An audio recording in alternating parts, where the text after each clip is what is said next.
유동윤 미술관이 개관전에 이어서 손이 따뜻한 예술가들 그 온기를 이어가다를 전시를 기획을 하면서 어떤 작가분들하고 함께 할까 고민을 많이 했습니다.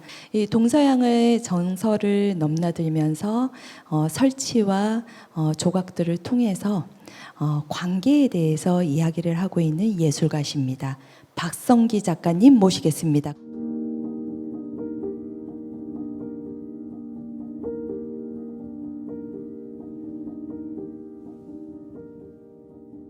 오늘 그 작가님의 작업 세계와 그 과정에 대해서 깊은 이야기를 나눌 수 있게 되어서 정말 기대가 됩니다. 대학 졸업하면서 이제 어떠한 소재나 주제를 가지고 작품을 시작할까 이런 생각을 많이 했어요. 그래서 26살 때쯤 이제 결정을 내렸는데 이제 자연하고 인간과의 관계에 대해서 이야기를 해보자 해가지고 뭔가 이제 소재를 내 주제로 이제 끌고 갈 만한 걸 찾아야 됐어가지고 나무 이야기를 많이 했었어요. 처음에 작품에는 나무 이야기를 하다가 계속 하다가 보니까 이제 자연스럽게 숯이 나오게 된 거예요.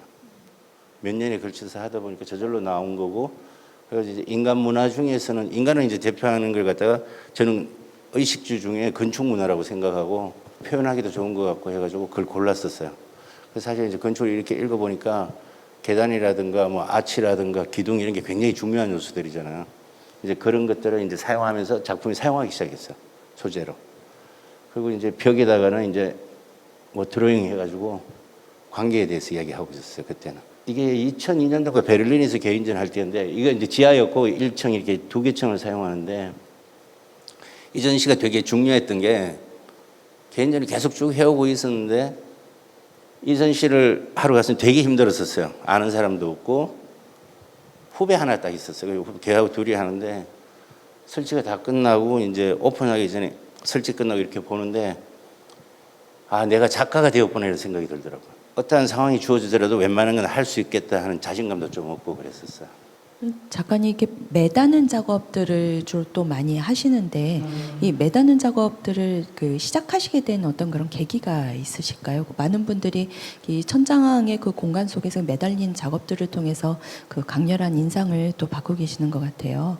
제가 매다는 작업을 시작한 게 한 95년, 94년, 5년 때 매달기 시작했어요. 가만히 생각하니까 벽에 놓는 것보다 사실 사람 눈높이, 키높이 정도 2m 밑쪽으로만 사실 뭐가 많거든요. 사람들 살다 보면 건물 속에 들어가도. 그리고 그 위에는 다 비어 있어요, 다시. 그래서 매다는 작업을 해봐야 되겠다 그런 생각도 있었어요. 작가를 계속 하려면 방법을 많이 찾아야 되는 것 같아요. 어릴 때는 하루가 멀다고 뭐 그만둘 거라는 생각을 했었어요. 그리고 3일이 멀다고 매일 작심하고 결심하고 뭐 이러죠. 이렇게 나약해지면 안 된다 뭐 이런 거 있죠. 그렇게 시작해가지고 이제 찾다 보니까 공중에 매다는 게 굉장히 효과적일 수도 있겠다는 생각을 많이 했어요. 저는 생각할 때 동사를 사용해요. 그래서 사전이 있으면 웬만하면 다 나와요. 뭔가를 결정 내릴 때. 예를 들어가지고 제가 뭐 이렇게 작품 하나 딱 만들었어요. 그럼 이거를 가장 효과적으로 보여주는 방법이 뭘까를 생각하게 되는 거죠. 그럼 뭐 이제 제 매다는서 매단다 딱 나오는 거, 건다, 뭐 파서 넣는다, 온갖 생각을 다 해보면 가장 효과적인 방법이 나와요. 이걸 만들었을 때 어떻게 보여주는 게 가장 효과적이라는 게. 그런 생각을 많이 하면서 이제 하다 보니까 매다는 게 이제 나오게 된 거죠. 이런 식으로 계속 숯을 매달아가지고 약간 보여지는 형태가 있는 이런 것들을 좀 만들기 시작했어요. 처음에는 숯을 사용했는데 숯을 사용하는 작가는 전 세계에 엄청나게 많아요. 그래서 선생님한테 저 이거 그만하고 싶다, 다른 거 해야 되냐 이렇게 물어봤었어요. 저는 밀라노에서 공부했는데 밀라노 국립에서 그 선생님한테 물어보고 그 이완 선생님한테도 물어봤어요. 똑같은 뭐 그릇도 철학적 길이를 다르게 가듯이 숯을 쓰더라도 다 다른 방향으로 조금만 지나면 다 달라지니까 걱정 말고 그냥 하라고. 그때 이제 좀 힘을 얻어가지고 그래 그냥 생각한 대로 밀어붙여보자 해가지고 그 외국 선생님이 저한테 말씀하시고 너무 이렇게 생각에 있는 것만 너무 많이 만들지 말라 그러더라고요. 뭔가 이게 통일점이 안 보이면 나중에 너의 것을 찾기가 힘들어질 거라고. 왜냐하면 생각만 계속 만들어내고 있었거든요, 그때는. 숯으로 하는 작가가 많다고는 하셨지만 숯하면 떠오르는 그 작가 하면 사실 박성기를 많은 분들이 또 그 떠올리시잖아요. 숯이라는 그 재료의 그 특성뿐만이 아니라 어떤 그 철학적인 메타포로서의 그 숯이 작가님 작업에 존재를 하는 것 같은데 그 부분에 대해서 조금 더 설명을 해주시면 좋겠어요. 사실 이제 자연에 대해서 계속 생각을 하다가 이제 나무를 골랐었는데 처음에는 원래 바람을 좋아해요. 바람 맞고 뭐 이렇게 바람 부는 날 좋아하고 막 이랬었는데 그 표현하기가 애매하더라고요. 그럼 내가 뭘 좋아하지 계속 생각하니까 산을 좋아하는 거예요. 그것도 표현하기가 되게 애매해요. 그래서 이렇게 세 번째로 나온 게 나무였어요. 여러 가지 복합적으로 영향을 받아가지고 숯이 나오게 됐어요. 어릴 때부터 배운 게 이제 가장 한국적인 게 뭐 가장 나은 거다 뭐 이렇게 말씀을 많이 들었거든요. 저도. 이제 그런 생각하면서 동양적인 게 어떤 게 있을까. 사실 검은색은 외국인들도 잘 써요. 근데 색깔이 틀릴 뿐이에요. 느낌도 틀리고. 그래서 사실 뭐 자연적인 검은색이잖아요. 이건 사실 동양적인 거거든요. 그리고 숯은 저한테 있어가지고 자연의 끝으로 이제 재료로서 사용하는 거예요. 자연의 끝. 시작과 끝, 네. 뭐 삶과 죽음, 맞습니다. 뭐 순환 이런 그 자연의 주제로서 끝이 이제 인간이 네. 사용하는 건축 문화를 이제 표현해내는 거죠. 약간 역설적인 패러독스하면서 이제 아이러니하고 뭐 그런 게 있어요, 약간씩. 그래서 사실 저는 많이 제시하는 편이에요, 요즘에 와서는.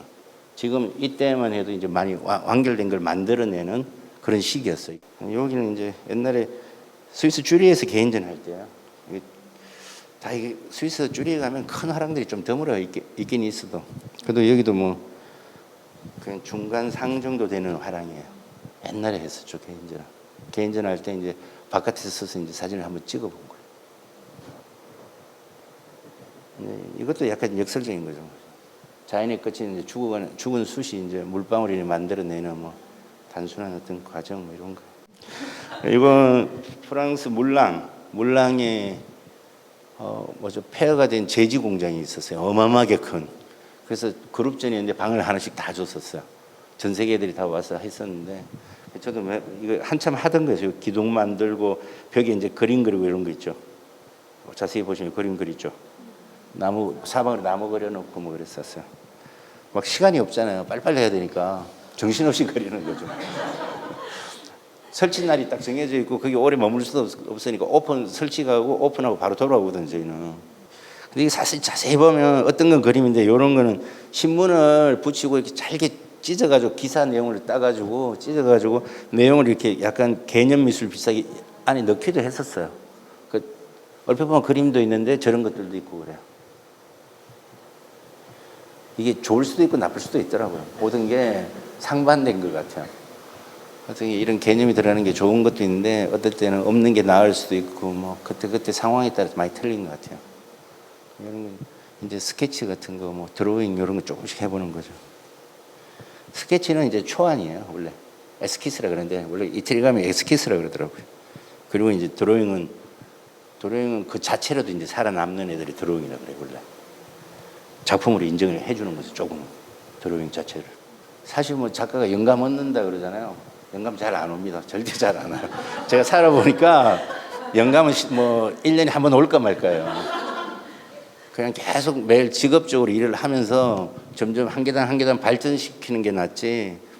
영감 오길 기다렸다는 작품 못합니다, 정말. 어릴 때부터 그림으로 시작해가지고 드로잉 많이 했어요. 그리고 저도 다짐한 게 몇 개 있었는데 매일 뭔가를 안 그리면 안 지나가요. 안 자요. 무조건 그리고 자야 돼요. 요만한 것도 한 점이고 아까 그런 것도 한 점이에요. 그렇게 생각하기 때문에 드로잉 많이 했죠. 많이 했어요. 아이디어 스케치도 하고 뭐 많이 하죠.